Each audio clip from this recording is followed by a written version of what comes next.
Hello everyone and welcome to my Bachelor Nation 24 channel. I hope everyone is having a wonderful day. Before we begin, please hit the subscribe button and give this video a thumbs up. The Curse of Oak Island. More evidence of Spanish conquistadors and Portuguese sailors emerges on the island. The Curse of Oak Island team has found fresh evidence that points to either Spanish conquistadors or Portuguese sailors having visited the island and depositing a quantity of gold treasure. Things on Oak Island have been hotting up recently. Despite the Nova Scotian authorities telling them to cease operations in an important part of the island, the team has been making some really significant finds, mostly involving gold in the Money Pit area. And recently, they came across some ancient gunstones and got some fascinating expert analysis. A couple of weeks ago, metal detectorist Gary Drayton was wandering through Lot 16, near the swamp, when he happened to spot a little round stone ball. The eagle-eyed Gary noticed immediately that it appeared to be an old gunstone, kinda like a mini cannonball fired from ancient small cannons. At the time, he tagged and bagged it for future study. On last night's episode, the team handed it to Dr. Ian Spooner for his expert analysis. His first thought was, it's not natural. His second thought was, this is not from here, which means they need to find out where it came from. The other guys had noticed straight away that it was very similar to the gunstone ball discovered last year within the spoils pulled out of a borehole in the Money Pit area. The balls differed in color, but apart from that, they were almost identical in size, texture, and density. The Oak Island guys decided to consult an expert geologist. At this point, Ian suggested he take the two artifacts to another expert who could identify their origin. Marty channeled his inner Captain Picard. Make it so, he told Ian. Later, the guys were joined by a video link to the war room by expert geologist Dr. Robert Rayside, who seemed to have all the answers on the stone's composition. He described the gunstones as olivine-bearing rocks with olivine gabbro and basalt, meaning they came from volcanic material. Rayside continued by confirming that the stone could not have come from Nova Scotia and was most commonly found in volcanic island chains. His best bet was either the Canary Islands, Spanish territory, or the Azores, Portuguese territory, both located on the eastern side of the Atlantic. More evidence of Spanish conquistadors. Gary was first to verbalize what everyone was thinking. Those islands are heavily associated with early transatlantic travel by both the Spanish and Portuguese empires, conquistadors. For the 15th century to the 18th, the Portuguese and the Spanish were constant rivals searching to carve up and loot the natural treasures and resources of South America. The guys have long speculated that a Spanish or Portuguese captain may have stolen and hidden gold on Oak Island to either keep it from their rivals or perhaps their own countryfolk. The chemical composition of recent finds of gold in the Money Pit has indicated that it was Spanish treasure with a South American origin. And recently, a historian told the team that they thought the cobbled stone roadway was built by the Portuguese. In the early morning mist, Oak Island stood shrouded in its eternal air of mystery, its secrets buried deep within the earth and time.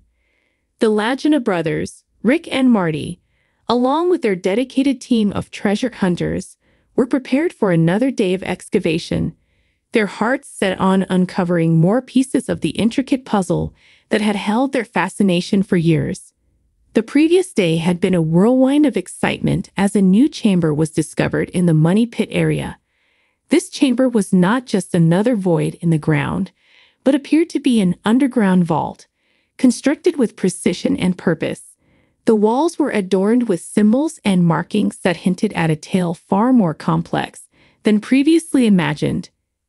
As the team gathered around the entrance to the chamber, their anticipation was palpable.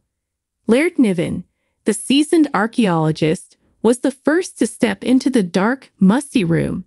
His flashlight beam danced across the walls, revealing carvings that seemed to tell a story. Among these were the unmistakable signs of Spanish conquistadors and Portuguese sailors, emblems, crests, and inscriptions in archaic scripts that spoke of voyages across the seas and the search for hidden riches. "Look at this," Laird whispered, his voice echoing slightly in the confined space. He pointed to a section of the wall where a series of intricate engravings depicted ships with sails billowing and flags flying high. The flags bore the familiar cross of the Portuguese Order of Christ and the Spanish coat of arms. "This isn't just a treasure hunt anymore. This is history." Rick and Marty exchanged a glance, their minds racing with the implications. If these markings were genuine, they might have just stumbled upon evidence that the island had been visited by explorers from two of the most powerful maritime nations of the Age of Exploration. Theories about Oak Island's treasure had always been numerous and varied, but this discovery could rewrite history. As they carefully documented the engravings, Gary Drayton, the metal detection expert, was already sweeping the ground with his trusty detector. The machine emitted a high-pitched beep, signaling a significant find. Gary's eyes sparkled with excitement as he knelt down and began to dig. Within minutes, he unearthed a weathered silver coin. The coin bore the image of a crowned shield flanked by pillars, the Pillars of Hercules, a symbol closely associated with Spanish and Portuguese exploration. "Would you look at that?" Gary exclaimed, holding the coin up for everyone to see. A piece of 8. This was minted in the Spanish colonies in the New World. The team gathered around, examining the coin with awe and reverence. It was tangible proof of a connection to the Age of Exploration, a time when adventurers from Spain and Portugal set sail into the unknown, driven by the promise of gold, glory, and God. Theories began to swirl among the team members. What if Oak Island had been a secret repository for treasures plundered by the Conquistadors? What if Portuguese sailors, known for their navigational prowess, had hidden valuable artifacts on the island to protect them from pirates and rival nations?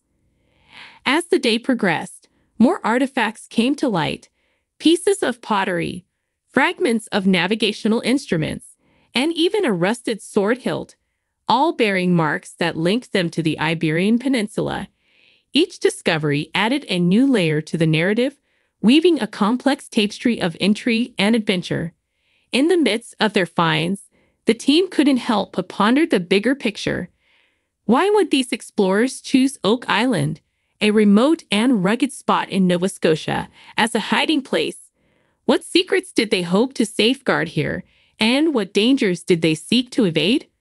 Marty, ever the pragmatist, voiced a thought that had been brewing in everyone's minds. If the Spanish and Portuguese were here, they weren't just hiding treasure. They were protecting something far more valuable: knowledge. Maybe even a map or documents that could lead us to even greater discoveries. The idea was tantalizing. Throughout history, the conquistadors and sailors had often guarded their routes and findings with the utmost secrecy. Could Oak Island be the key to unlocking a larger mystery, one that extended far beyond the shores of the island? As the sun began to set, casting long shadows over the dig site, the team gathered around a campfire to discuss the day's findings. The fire crackled and popped, adding an almost mystical ambience to their conversation. Rick leaned forward, his eyes reflecting the flames. "We need to approach this with respect. Whatever's buried here, it's part of a much larger story, one that connects us to the very roots of exploration and human curiosity. We owe it to ourselves and to history to uncover it with care." Nods of agreement circled the group. They knew that the journey ahead would be fraught with challenges and uncertainties.